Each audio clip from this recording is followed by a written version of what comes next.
Hello students, आजचा आपला question आहे find area outside the circle X square plus Y square is equal to A square and inside the cardioid R is equal to A 1 plus cos theta.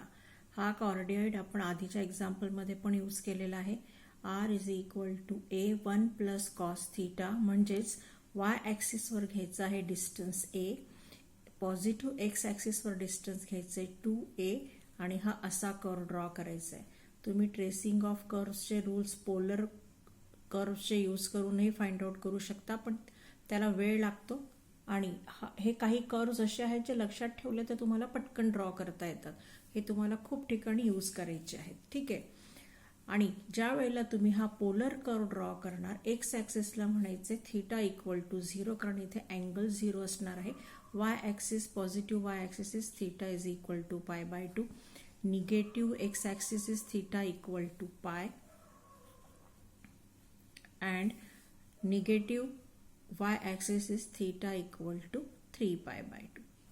याप्रमाणे आता आपण हा R is equal to A 1 plus cos theta हा cardioid draw करून घेतलाय. त्यानंतर आता त्यांनी एक इक्वेशन कार्टेशियन फॉर्ममध्ये दिलं, एक इक्वेशन पोलर फॉर्ममध्ये दिलंय. ड्रॉ करताना तुम्ही पोलरचा फॉर्मॅट पोलरमध्येच यूज करायचा आहे आणि हा स्टँडर्ड सर्कल आहे. हा आपल्याला माहिती आहे X square plus Y square equal to A square म्हणजे हा स्टँडर्ड सर्कल आहे with centre origin and radius ए.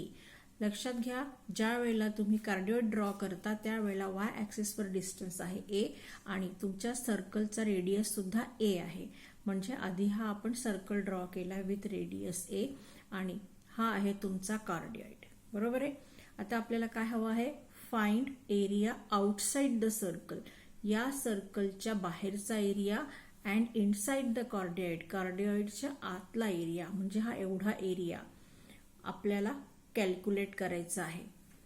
आता हा area symmetric to X axis आहे. जेवढा एरिया एक्स ॲक्सिसच्या वर आहे तेवढाच एरिया एक्स ॲक्सिसच्या खाली आहे आणि म्हणून मी एक्स ॲक्सिसच्या वरचा एरिया इथे रेड डॉटने दाखवला आहे कारण याला मी नाव दिलेलं आहे A1 आणि हा एवढाच एरिया मी कॅल्क्युलेट करणार आहे. A1 ला 2 ने मल्टिप्लाय केलं तर आपल्याला टोटल एरिया मिळणार आहे. त्यानंतर मी रॅडियल स्ट्रीप ड्रॉ केली आहे from origin to this curve.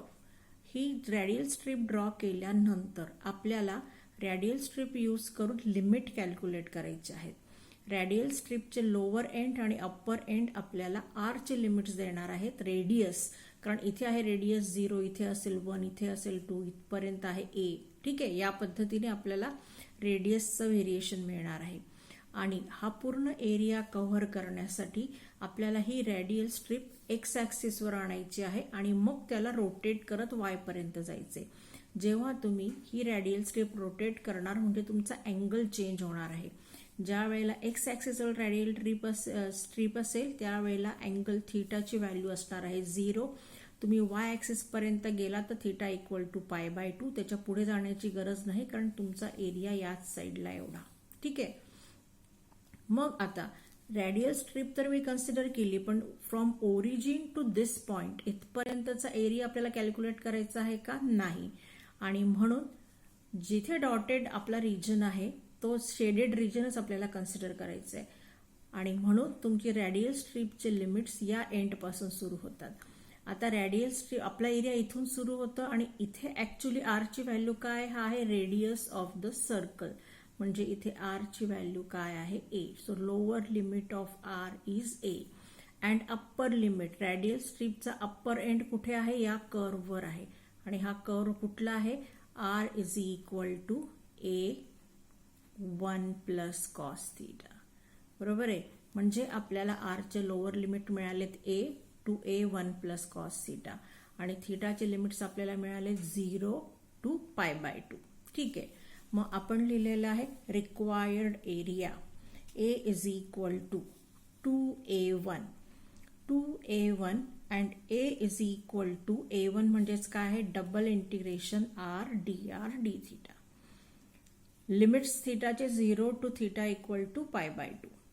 आता हे आपल्याला माहिती रेडियस टोटल इथे ए आहे म्हणून आपण लोअर लिमिट रेडियसचं ए घेतलेलं आहे आणि अप्पर घेतलं ए 1 प्लस कॉस थिटा, कारण हा कर्व तो आहे. किंवा तुम्ही हा कार्टियसियन फॉर्म सुद्धा तुम्ही ट्रान्सफर करू शकता पोलर फॉर्ममध्ये. X square plus Y square is nothing but R square in polar format. So r square is equal to a square and it gives us r is equal to a. आता इथे थीटाचे limits लिहिलेत 0 to π/2 आणि r चे limits लिहिलेत r is equal to a to r is equal to a 1 plus cos theta.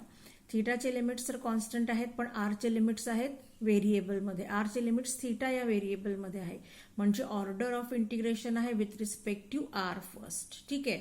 So a is equal to 2. Theta is 0 to π/2. Inside the bracket integration of r dr where limits are from a to a 1 plus cos theta d theta. आता r integration काय मिळणार आहे तुम्हाला r square by 2. ठीक आहे. So integration of r is r square by 2. Right the limits a to a 1 plus cos theta. ठीक आहे. बाहेर 2 as it is. d theta हा अपॉन 2 आपण बाहेर काढू शकतो ॲज 1/2 किंवा आरच्या ऐवजी अप्पर लिमिट कन्सिडर केलं तर येणार आहे A square 1 plus cos theta bracket square minus आरच्या ऐवजी लोअर लिमिट ए घेतलं तर मिळणार आहे A square by 2 bracket complete D theta. आता या स्टेपला मी ए स्क्वेअर बाय 2 दोन्ही टर्म्समध्ये आहे त्याला कॉमन काढले आहे म्हणजे उरणार आहे integration 0 to π/2 1 plus cos theta bracket square -1 कारण टोटल ए स्क्वेअर बाय 2 आपण कॉमन काढलंय. आता a प्लस बी ब्रॅकेट स्क्वेअरचा फॉर्म्युला वापरून एक्सपान्शन करायचंय. सो ए स्क्वेअर म्हणजे 1 square is 1 plus twice of a into B म्हणजे 1 into cos theta plus B square म्हणजे कॉस स्क्वेअर थीटा -1. आता हा पॉझिटिव्ह 1 आणि निगेटिव्ह 1 कॅन्सल होणार आहे. फक्त 2 टर्म्स उरणार आहेत. दोघांनाही मी सेपरेट इंटिग्रेशन लिहिणार आहे. So integration 0 to π/2 2 cos theta D theta plus A square दोन्ही टर्म्सच्या पुढे येणार आहे. So A square integration 0 to π/2 cos square theta D theta.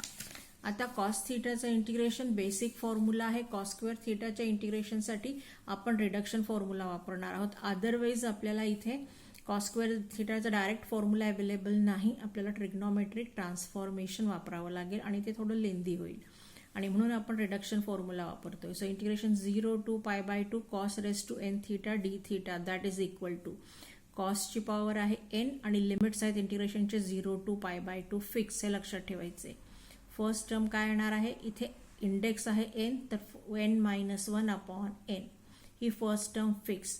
पुढे इंटू अप्पर आणि लोअर इंटू न्यूमरेटर आणि डिनॉमिनेटर मधून 2 मायनस करायचं आहे. So n-3 upon n-2 into परत 2 मायनस करायचं आहे n-5 अपॉन n-4 आणि शेवटी तुम्हाला मिळणार आहे 1/2 into π/2 if n is even integer.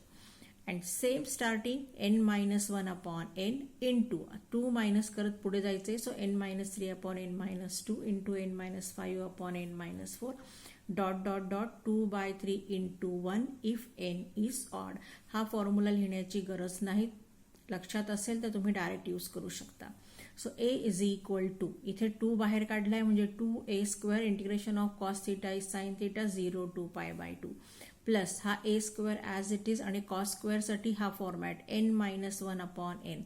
So 2-1 upon 2 म्हणजे 1/2 डायरेक्ट तुम्हाला ही टर्म मिळाली आणि त्याला मल्टिप्लाय करायचे बाय π/2 कारण तुमचा n इव्हन इंटीजर आहे 2 आहे.